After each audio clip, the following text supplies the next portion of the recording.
The Nissan Frontier has practically always been regarded as the black sheep of the midsize pickup truck segment. Nobody really aspires to own a Nissan Frontier, and it is almost exclusively regarded as a poor man's alternative to the likes of the Tacoma and the Ford Ranger. The issue is so severe that, in the past couple of years, the Frontier sales took a noticeable hit, and they now noticeably lag behind its prominent competition. Today we'll be looking at the root of this issue, as we uncover 6 surprising reasons why the new Nissan Frontier isn't selling.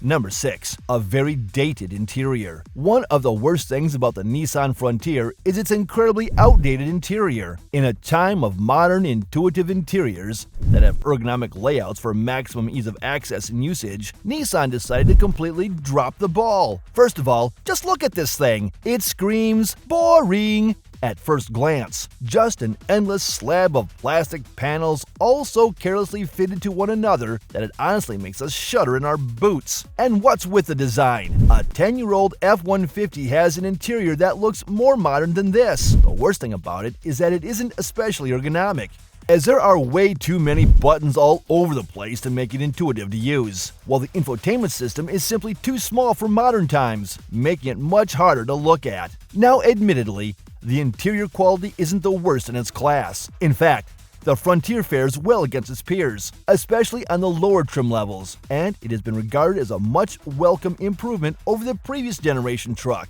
However, the layout is so incredibly cheap and dated that we wouldn't fault you for thinking it's not much of an improvement. Now, we don't have a problem with the Frontier's old-school approach to the interior, with its proper gear lever and general imperative towards physical and mechanical peripherals, instead of touch capacitive ones. We're actually delighted that there still are manufacturers that intend on nurturing simplicity over modernity. However, the problem is that moving most of these buttons would simply make the user experience way simpler and way better, while also allowing the truck to look much better on the inside. Ah well, maybe the upcoming refresh fixes these issues. Number 5. A dinosaur power plant. Another problem with the Nissan Frontier is its powertrain. In a world of torquey, high-output, turbocharged engines, Nissan decided to go the route of a large displacement, naturally aspirated V6 engine. Now, don't get us wrong. This engine configuration has its merits. The unit is much less complex, and it is more reliable than the average turbocharged engine. However, it is also considerably less potent than what the rivals have to offer. As a result, Ford's 2.7 EcoBoost pushes out more horsepower compared to Nissan's 3.8-liter V6, despite it being nearly a third smaller. Not to mention the astronomical difference between these two engines' torque figures, as the EcoBoost straight up annihilates Nissan's unit in this regard. Plus, the engine also returns noticeably less MPG than its counterparts, especially compared to the inline-4 offerings. The RWD Frontier, which is the most frugal version of the truck,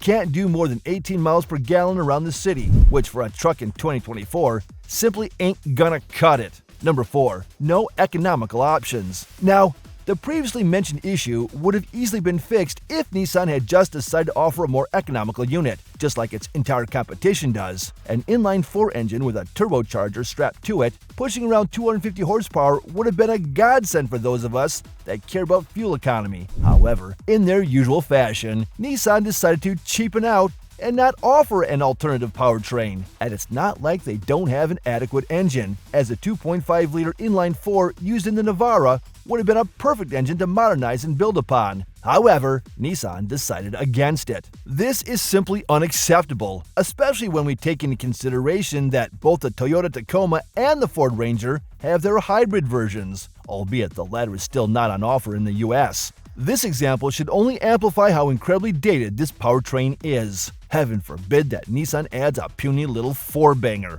let alone a full-on hybrid system. And it's not like they couldn't do this, as the Frontier offers the largest number of body styles and by far the biggest truck bed out of all of its peers. Nissan could have just taken the King Cab, made it either a bit shorter or a bit shallower to accommodate for the batteries, which would in turn allow it to retain solid amounts of practicality while also being frugal and modern. Oh well, you can't win them all, as they say. Number 3. Cramped cabin space. Again, we just don't understand how Nissan is pulling this off. The Frontier's interior is by far one of the worst in the class in terms of comfort and room, and we're not talking about the extended cab, as that is expected to be cramped due to an increased bed length. No, we're talking about the crew cab. You see, Nissan, in their infinite wisdom, managed to make an interior that is both narrow and short, even though the length of the Frontier is exactly the same as the Ford Ranger, and yet that truck completely obliterates it in terms of interior space. Now, the front seats aren't exactly bad, as there is enough room to sit relatively comfortably. However,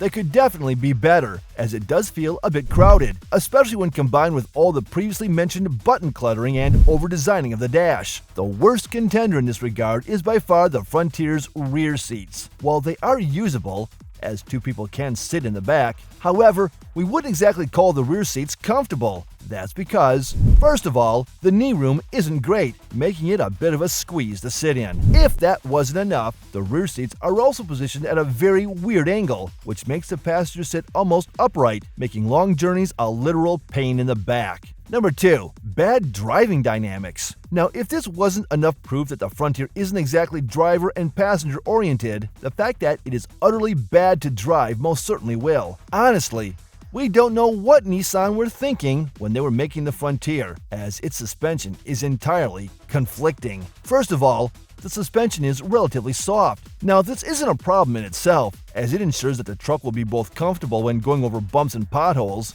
as well as solid when tackling off-road terrains. Unfortunately, though, it also means that it will weave significantly when driving on twisty B roads, which is exactly what happens. The Frontier is by far amongst the worst handling pickup trucks in its segment, lagging considerably behind the Ford Ranger, the Toyota Tacoma, and even GM's own Canyon and Colorado. Additionally, the steering of the Frontier is also very heavy, which makes no sense.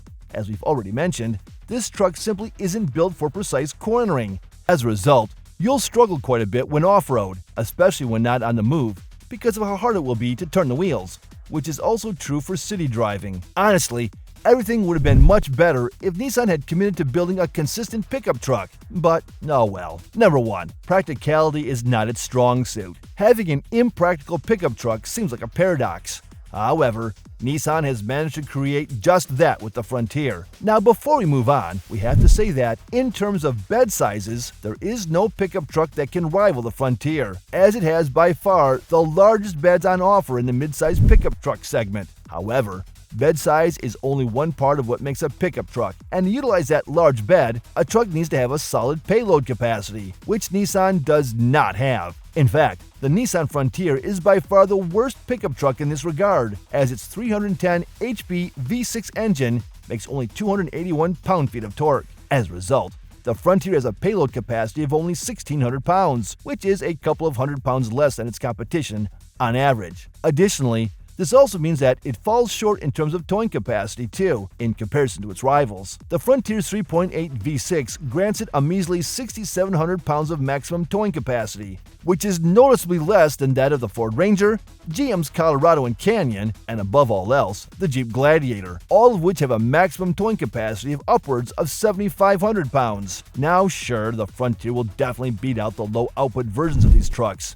as unlike them, it comes as standard with the V6 option. However, even then, the difference won't be as drastic as we would hope. Essentially, the Nissan Frontier's biggest advantage over its competition is its price, and we cannot deny it. It does represent great value for money at the lower trim levels when compared to its rivals. However, once you start climbing up the trim level ladder, you realize how great the compromise you'll need to make if you are to decide to go for it.